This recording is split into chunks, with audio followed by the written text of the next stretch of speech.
are long gone. If they're from Missouri, they are almost certainly going to wind up going through the Missouri Department of Economic Development. That means Terry Maglich, who's our area manager. It means being on the Certified Missouri Properties List, which is a program run by Hal Van Slyke. If they're in-state, they're coming through MoDED. If they're out of state, they're going to come through a private government partnership. It's called Missouri Partnership, and they are actively marketing Louisiana. Both of those folks have been to meetings I have set up and called in the last month as working towards an economic development roundtable that I hope to have, win or lose this position, but that I hope that we have at the end of spring, early summer. And I've got commitments from them, and MoDED has agreed to host and run and facilitate that. We're underutilizing the Council of Governments, Mark Twain. We have, when we didn't like what we got out of a personality issue at Pike County Development Authority, we took our ball and went home instead of staying at the table and fixing the relationship and making it work. We can no longer survive in an isolationist attitude. We have to repair those relationships. It's the only way we're going to attract the industry and manufacturing that Louisiana desperately needs. As far as grants, it's not just about they'll give us grants or money's just going to come to us. We can't wait around and wait for somebody to come up here and say, hey, I've got this grant, do you want some money? We have to proactively get out there and be at the table, make these meetings happen, be in their lists and on their minds. Thank you. Mr. Dempsey, you have 2 minutes, sir. Thank you. I've spoke to Mr. Powers, which is our economic development part-time guy, many times. We've had many long discussions on grants and what's available for the town. And yes, I agree with Mr. Nieder and the rest of the candidates that state and county and everybody that represents getting us funds is very important. But, you know, we got to help ourselves as well. I've invested in a building downtown for Mr. and Mrs. Moss, and I'm in the beginning stages of repairing that building.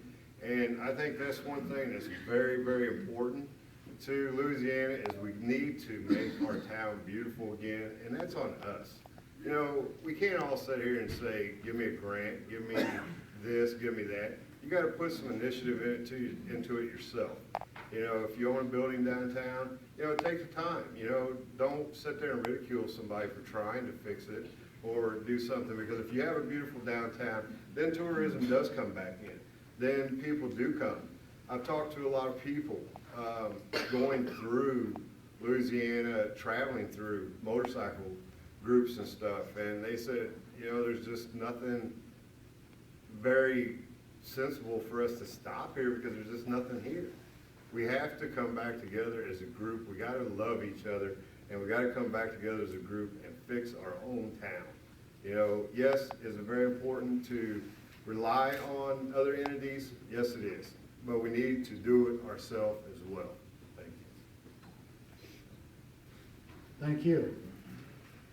We will now move on to the next question. Mr. Johnner, you will have the first opportunity to answer, and it's a very similar question because it has to do with economic development. And this is an audience question.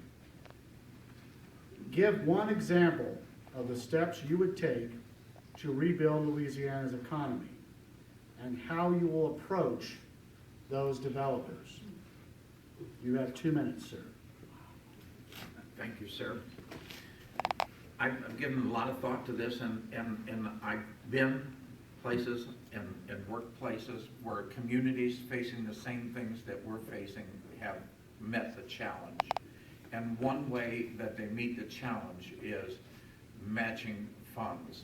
If you have a business in Louisiana and you're willing to make improvements on the exterior of that building, we would match funds with you up to 40% of what you're willing to spend with a cap of $15,000.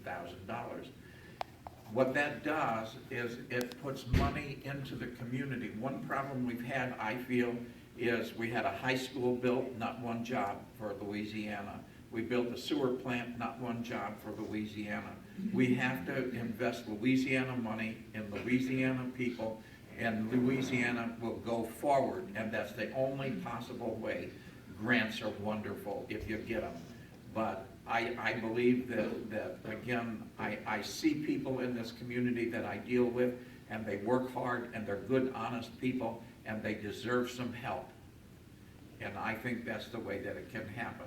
I would also like to see that program extended to homeowners on a smaller scale, but if you're willing to improve the outside of your building as a homeowner, we would match funds with you up to a certain point. That would give you that little bit of an edge. When you go into the bank's gonna say, well, what kind of money do you have to put into your project? If you're not independently wealthy and you don't have the ability to put out $20,000 for a new facade on your building, the bank is not gonna help you. They're not gonna give you the whole boat.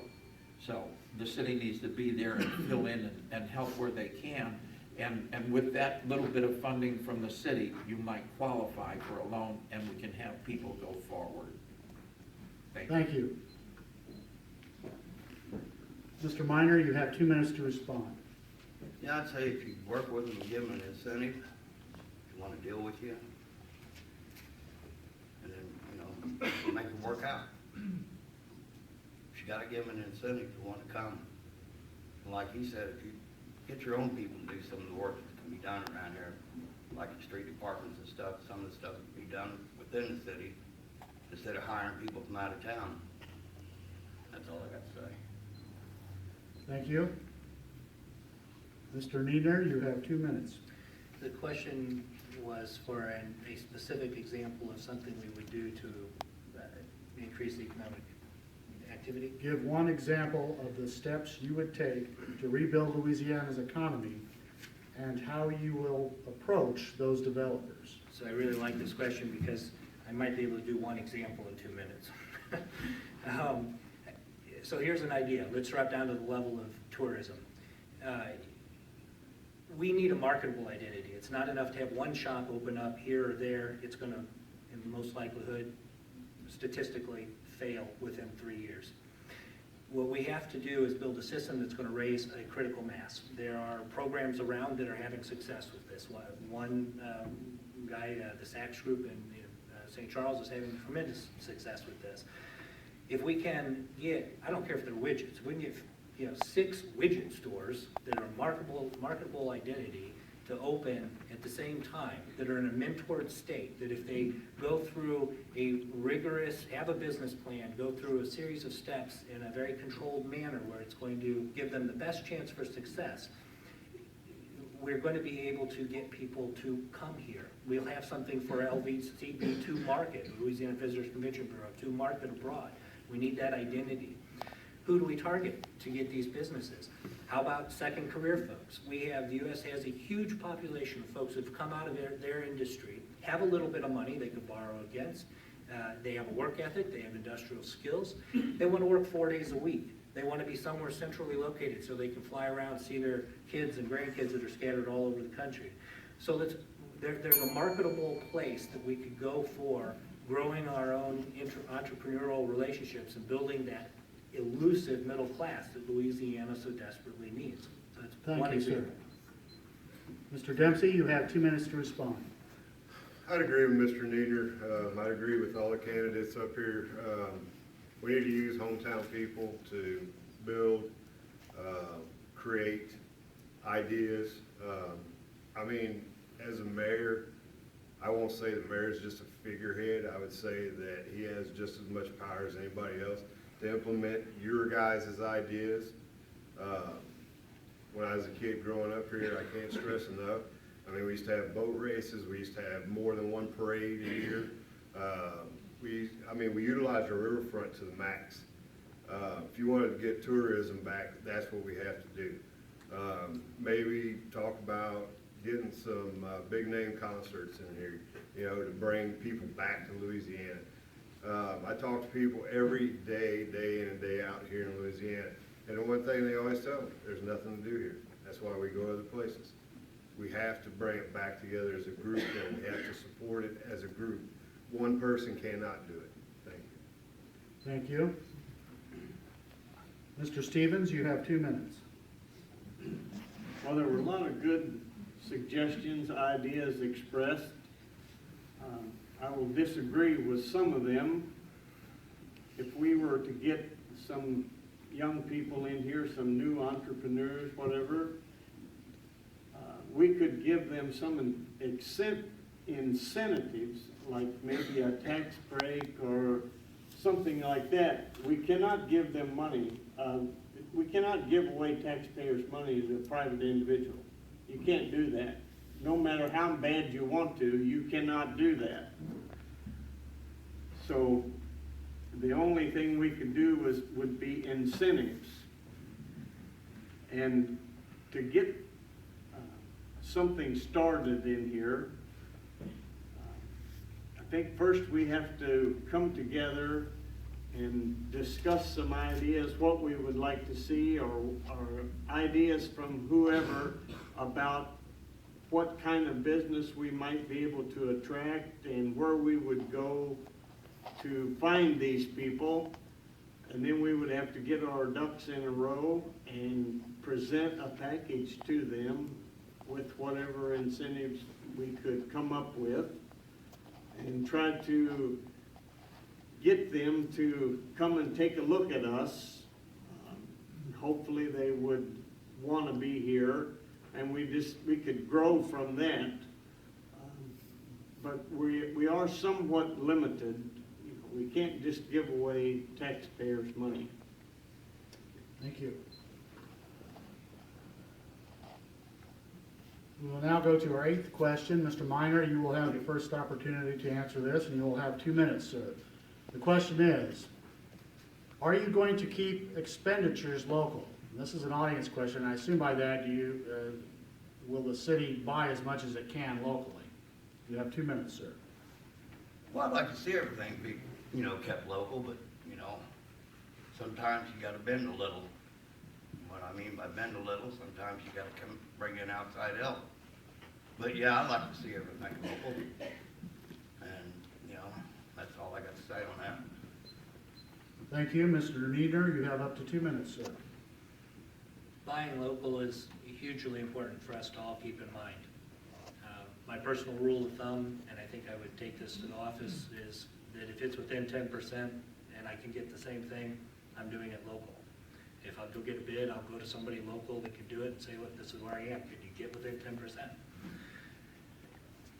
That's fine, and that's what we need to do. And if you spend $1 locally, it's going to circulate. I think the average is 7 times, something like that, 7 more times, so that money stays in town. It's very, very effective to buy local. Unfortunately, we don't have everything we need here, so we do wind up needing to go outside, and we need to recognize that there's some of that. That's healthy too. It produces attention and need here, if we can recognize it. There are also some statutory reasons that we can't always just choose to go local. We have a bidding process that doesn't allow for us to just simply say, I like you because you're local. We have a formal process that we are required by law to go through for certain functions, and sometimes that choice just isn't something that's there for local government. But buy local is an important thing that should be part of our everyday thinking as citizens in this community. Thank you. Mr. Dempsey, you have 2 minutes, sir. Buy local is very, very important. I would agree with Mr. Neener that, we don't have everything here. Some things we do have to go outside of the city. But I was talking to a gentleman that owns a business here in Louisiana, and on an issue, and he wasn't even afforded the opportunity to give the city of Louisiana a bid on a piece of equipment they wanted and needed. So if I'm elected mayor, no, that will never happen again.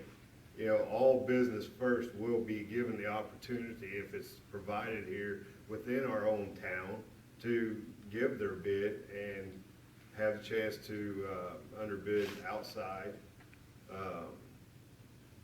competition, and we buy it. As Mr. Neener said as well, if it's within 10 or 15%, then sure, why not support our own town? That's just going to make us stronger in the long run. Thank you. Thank you. Mr. Stevens, you have 2 minutes, sir.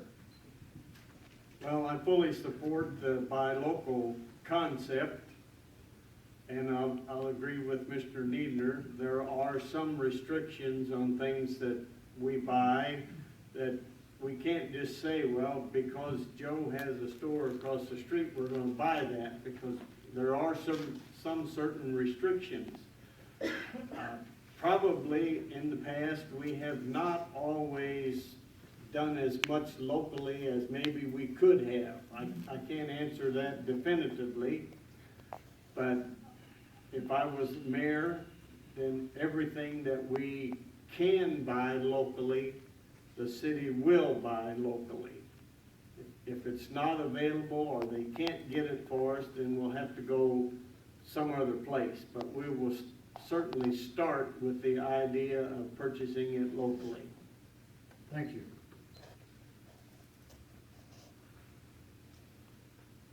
Mr. Johnner, you have 2 minutes, sir. I certainly can do no more than reaffirm everything that's already been said. I personally would bend over backwards, do what's possible, and work with businesses and try and make them be competitive so that we could buy locally. Thank you. Thank you. We'll move on now to our 9th question of the evening, and it's for Mr. Needner. And he will get the first opportunity to answer it. It's not specifically directed to him. But you will get the first chance to answer, sir, and you'll have 2 minutes to respond.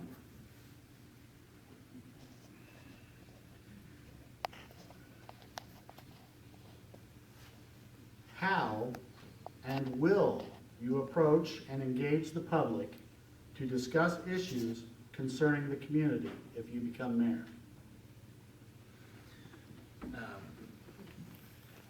Frequently, and by every means possible. I am a big proponent of the internet. Obviously, that's my business, so that's an easy avenue for me, but I do recognize that there are large pieces of our community that are not actively engaged there.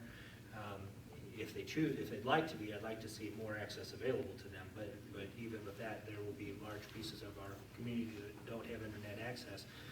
I love that Mayor Smiley publishes something in every issue. I love that there's a way for her, a mechanism in place where people know that they can go and get some information. I'd like to see something like that. We have a cable channel that is dysfunctional to use. It's awkward to use. You have to actually, I believe, take a DVD up there to the place, and it's not functioning the way it should. I'd like to see some options there. I've been promoting for a little over a year now the idea of having a community buzz newsletter that would be a vehicle that people could opt in for, and then could be printed and put up at bulletin boards, churches, etc.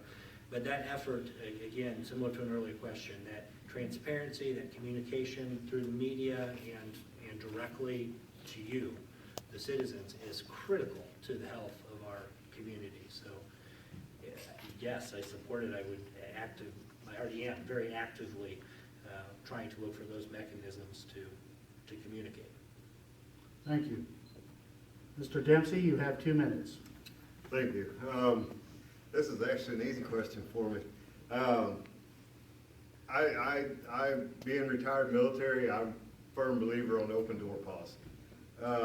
If I'm elected mayor, I will be a full-time mayor. I will be at City Hall or somewhere within the city every day, 5 days a week, 9 to 5. You won't see me going home at 2 o'clock in the afternoon, something like that. You'll have access to my cell phone number. You'll be able to call me. I'm not going to turn anybody away. If a citizen of this town, this great community, has a problem or an issue, I feel that you should be able to come to me and I direct you either in the appropriate place to get it fixed, or I handle it myself for you, not saying that it will be handled right then and there. We may have to sit down in the office and discuss it, or sit down on the street and discuss it, or sit down on the sidewalk and discuss it. But I will get you an answer back. Secondly, I would like to, I don't feel that the place where we have council meetings at now for this town, for this community, is adequate enough space to get people involved. And that's what we need. We need a bigger place. So if elected mayor, that would be one of my first things, is to find an adequate space that all citizens and the administration and council agree on to have where more people can attend and feel comfortable in its attendance. So there you go. Thank you. Mr. Stevens, you have 2 minutes. Well, I agree that transparency is very important. I don't, however, subscribe fully to the internet idea. I have a computer. I'm on the internet occasionally. If I want to talk with you, or you would like to talk with me, I would rather do that face-to-face rather than sitting there punching some buttons. And I would be more than willing to have anyone contact me, come in, talk. If there's a civic group or something going on that needs information, I would be happy to speak to them about whatever it was that they had the questions on. But we must be transparent, but I just would rather do it in a face-to-face fashion. Thank you. Mr. Johnner, you have 2 minutes. I too would offer an open door policy, but on a limited basis, 4 hours a week. To be realistic, it's not a full-time job, and it's not full-time pay, and you're not gonna get that out of me. But I believe that you should go to your council person first, and if that person says, I can't help you, that council person should be able to bump you up to the next office, which would be Bob Jenny. If Bob Jenny can't help you, then I should be approachable. And that's what I would be, approachable. If you've exhausted all other measures, I don't intend to answer the phone at 2 a.m., I'm 2 p.m. I have a family, I love them, I want to spend time with them. I would be dedicated to this city, but you got to be realistic. And I do also, I want to say, I like the idea of a bigger meeting place. Look at the people we have here tonight. If we had the room at the council meeting, I think we'd have more people there and more ideas put forward. Part of our strength of this country is our diversity, and it's a diversity of ideas. And I would never lock in on one idea and say that's the only thing that goes. I would want the people to be able to have a method to get their ideas to the top where they would be duly considered. Thank you. Thank you. Mr. Minor, you have 2 minutes, sir. Well, I'm an old-fashioned type of guy. I don't like computers. If I was mayor, I like to spend most of my time out on the streets and in grocery stores and the riverfront. And if I was mayor, if you wanted to come up and talk to me about a problem, hey, I'm all for it, you know? And I'll tell you one thing right now, no voice would go unheard. If you got a problem, you want to talk to me, come up and talk to me. Hey, I'm easy. You know, that's all I got to say. Thank you very much. We'll go to our 10th question, and then we'll take a break. Mr. Dempsey, you get to ask this answer this question first. And it is this: what about our historical downtown? Should we just level it and rebuild, or should we capitalize on it? You have 2 minutes, sir. No, we should not level it and rebuild. Then you're just taking away from the terminology historical. Should we, like I've said all evening, come together as a group? Like I said, I own a building downtown. I'm not asking anybody for handouts. I'm not asking anybody for donations of it. That's my task at hand. And I will deal with that task even as mayor if I gotta do it nights and weekends. But we need to, I was asked a question when I started talking about running for mayor about the historical downtown sign on 61. Should we pay $1,700 a year, or should the city pay for that, or should the private organization that pays for that? pay for it. And I said, well, I think we should fix the historical downtown Louisiana first before we advertise, because, I mean, I live here.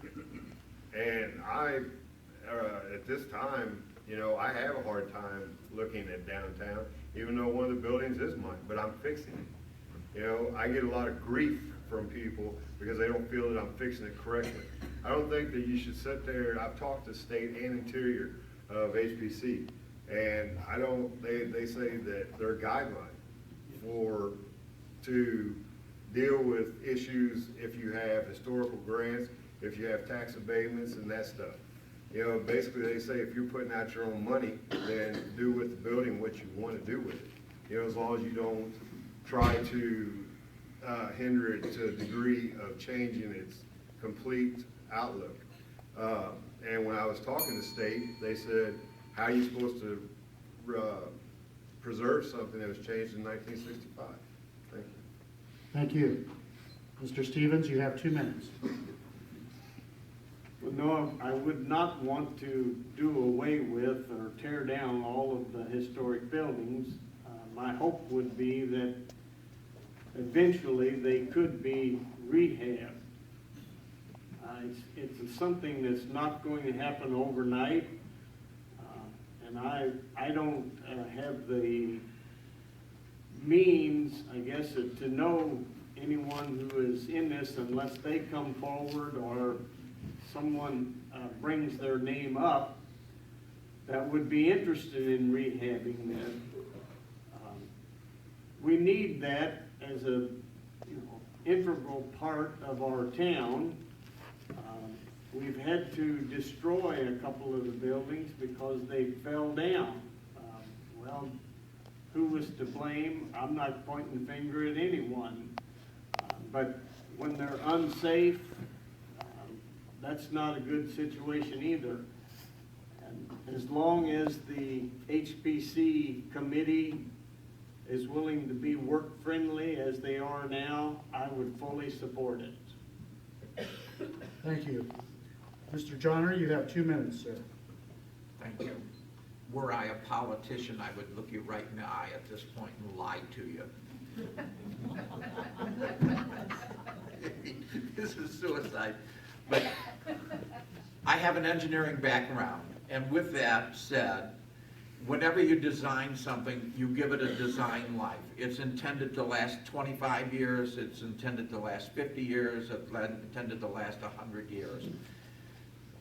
The amount of money you put into the building when it's designed determines its life expectancy. When a building has passed its life expectancy, it can be rejuvenated, but it's absolute and complete. There's no hodgepodge to it. I wouldn't want to spend a lot of taxpayer money on a building that's not going to make it. And I mean, there are just buildings in this town that are beyond restoration. I own one of those myself. I owned one next to me. It came down. Thank you, Doug. And it just had such horrendous cracks in the foundation. You could put your arm through there. You can't spend the kind of money that it would take to restore that and have a building that's worth what you spent. You gotta have good sense about the whole thing.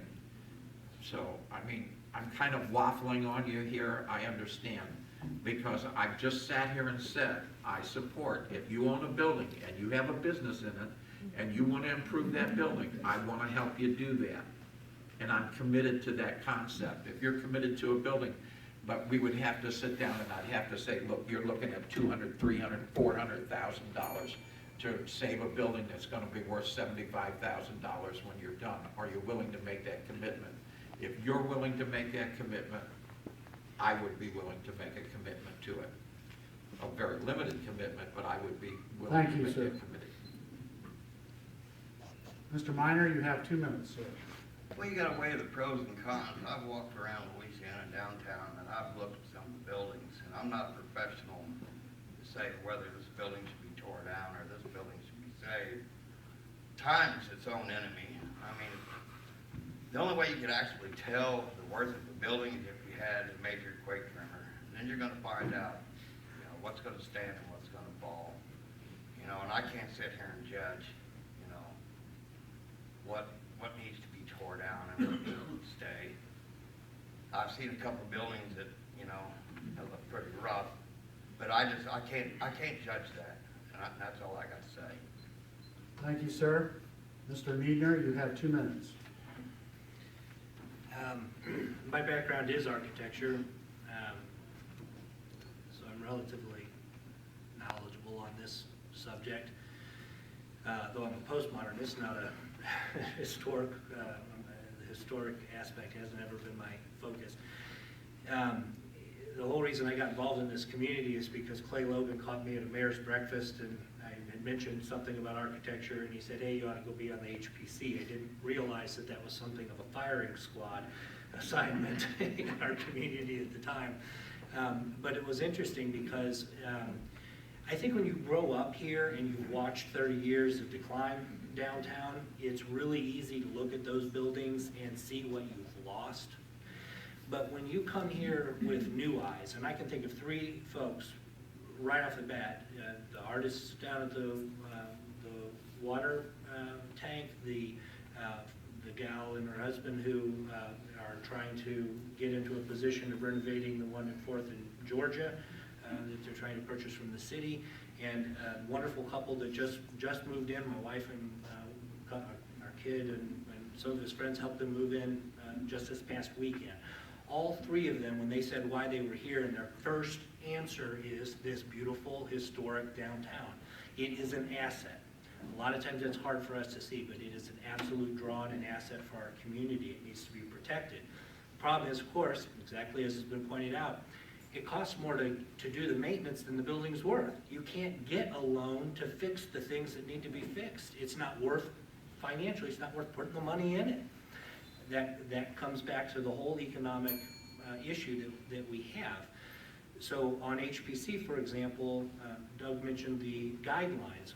Like my focus there was to bring the guidelines into a position where we could maintain instead of having to restore every time we had Thank to you. work on these buildings.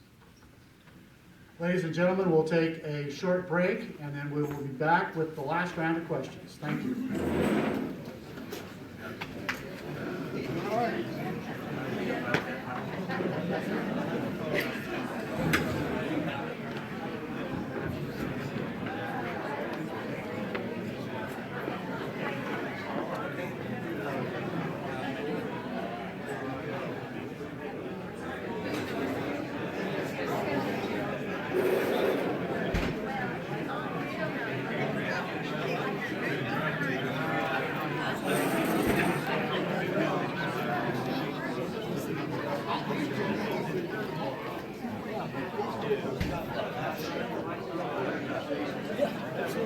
Is that better, Sal? Huh? Is that better? No light, no flash. I forgot about it being on.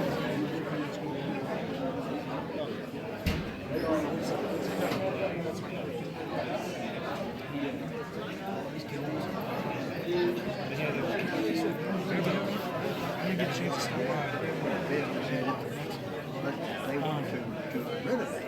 Yeah. But you don't have, see, they